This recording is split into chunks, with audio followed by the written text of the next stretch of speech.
Okay, so now let's return to our syphilis example. Remember, we're talking about syphilis in rural Tanzania, especially amongst pregnant women, and we want to reduce the adverse effects due to syphilis in pregnant women. And we are looking at three different policy options. Status quo, which is basically doing nothing, screen and treat, and then treat all. But now we're going to talk about which option we should choose.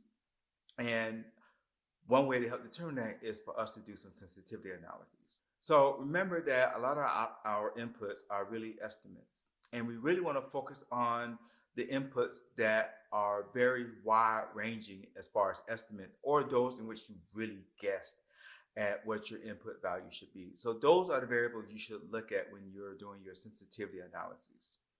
For this example, we're going to look at two different variables that we want to do a sensitivity analysis on.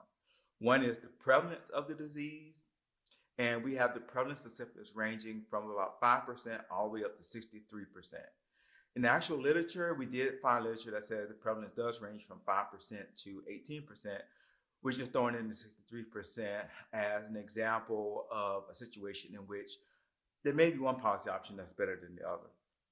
And the other one that we're going to vary is the ANC visits, the percentage of women who come in to a ANC clinic to receive treatment. And in Tanzania, we saw it range anywhere from 17% all the way up to 88%. Now, in our sensitivity analyses, we're only going to do one-way sensitivity analyses, where we're going to keep one variable still, and we're going to vary another variable. And so in this situation, we're going to keep our prevalence still. And our prevalence is at 10%. And our current status quo as far as ANC visits is 88%. But when we have our prevalence set at 10%, we're going to vary our ANC visits from 17 all the way up to 88% with the 50% in the middle. And we do the same thing for the other prevalences and the ANC visits that we stated earlier.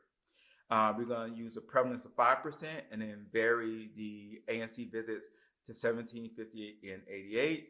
And then we're going to change the prevalence to 63% and again change the ANC visits from 17, 50, and 88. Now, remember what I told you before, you're going to want to do this in Excel.